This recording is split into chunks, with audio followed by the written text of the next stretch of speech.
हाँ, इस वैकेंसी की सबसे ख़ास बात ये है कि आप इस वैकेंसी में मतलब जब आप एग्ज़ाम देने जाएँगे तो अपने साथ आप किताब लेके जा सकते हैं। जी हाँ, हेलो दोस्तों, आप लोगों का बहुत-बहुत स्वागत है। आज की इस वीडियो में हम लोग जानने वाले हैं बिहार में आई एक नई वैकेंसी के बारे में। उस वैकेंसी का नाम है सहायक प्रशाखा पदाधिकारी। ये जो वैकेंसी है वो बीपीएससी की तरफ से आई है।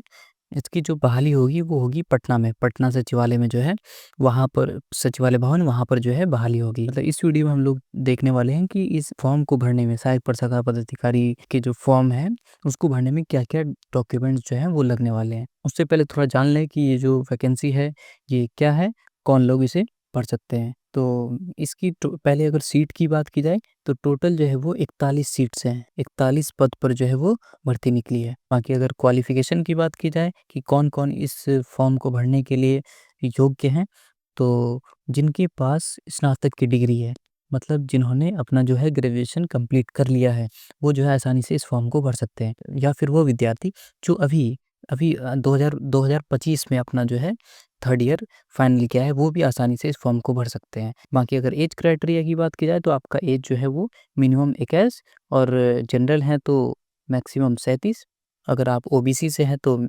21 मिनिमम और मैक्सिमम 40, अगर आप एससी/एसटी से हैं तो मिनिमम 21 और मैक्सिमम 42 अगर एज है आपका, तो आसानी से आप इस फॉर्म के लिए, इस पोस्ट के लिए एलिजिबल हैं। बाकी अगर सैलरी की भी बात कर ली जाए तो सैलरी भी बहुत अच्छी खासी देखने को मिल रही है यहाँ पर। तो इसका जो सैलरी है वो ग्रेड पे 7 की सैलरी मिल रही है कि वेतन जो है वो वेतन स्तर 7 44,900 से लेकर के 1,42,400 तक की जो है सैलरी यहाँ पर देखने को मिलती है, जो कि एक बहुत अच्छी खासी सैलरी बन जाती है। अब इसकी अगर डेट की बात की जाए और इसकी जो लास्ट डेट है भरने की वो है 23 जून। 23 जून 2025 तक आप लोग जो है इस फॉर्म को भर सकते हैं। बाकी बात की जाए कि डॉक्यूमेंट्स की, इसमें क्या-क्या डॉक्यूमेंट्स लगने वाले हैं, तो उस डॉक्यूमेंट में पहला जो नाम आता है, उससे पहले हम लोग ये जानेंगे कि इस फॉर्म को भरते कैसे हैं। तो बीपीएससी के अंदर जितनी भी वैकेंसी आती है, जितने भी फॉर्म भरा जाता है, तो उसका सबसे पहले रजिस्ट्रेशन होता है। तो आप लोगों को एक ही बार रजिस्ट्रेशन होता है, मतलब जितना भी फॉर्म आएगा, तो आप एक ही रजिस्ट्रेशन अगर कर लेंगे, तो सब फॉर्म जो है जब भी आएगा तो भर सकते हैं। तो उसे मतलब ओटीआर बोलते हैं, वन टाइम रजिस्ट्रेशन। तो आपने अगर ओटीआर कर रखा है तो आप यहाँ पर करने की ज़रूरत नहीं है, किसी फॉर्म को बीपीएससी के अंदर भर सकते हैं। तो मैं इसके लिए एक सेपरेट वीडियो ले आऊँगा। डॉक्यूमेंट्स की बात करें तो यहाँ पर जो पहला डॉक्यूमेंट जो आता है वो आपका है मैट्रिक का। मैट्रिक का जो प्रमाण पत्र है वो लगेगा आपका। मैट्रिक का प्रमाण पत्र जन्म तिथि के लिए लगता है। उसके बाद स्नातक स्नातक का जो है प्रमाण पत्र वो यहाँ पर लग जाएगा, ठीक है? अगर जिसके पास अभी ये प्रमाण पत्र नहीं है, हाल-फिलहाल में एग्ज़ाम दिया है, तो आपका जो मार्कशीट है, आपका जो थर्ड ईयर का जो मार्कशीट है, वो भी यहाँ पर लगा सकते हैं, ठीक है? वो हो जाएगा। और उसके बाद बात की जाए प अगला डॉक्यूमेंट, तो वो आपका लगने वाला है कोई सा भी पहचान पत्र। पहचान पत्र में आपका जो है वो आधार हो सकता है, आधार कार्ड हो सकता है ना?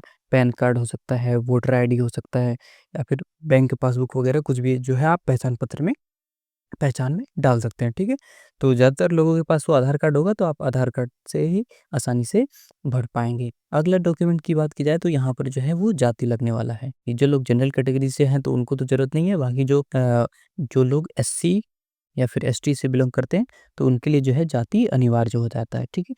उसके बाद अगली कैटेगरी हम लोग ओबीसी की बात की जाए तो ओबीसी के पास जो है वो एनसीएल होना मैंडेटरी है।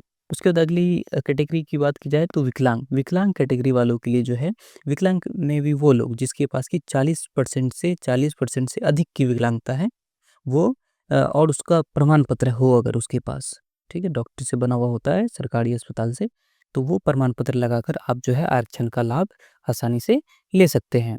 उसके बाद ईडब्ल्यूएस कैटेगरी वालों की बात की जाए तो उसके पास इनकम सर्टिफिकेट होना चाहिए, यानी आय प्रमाण पत्र है।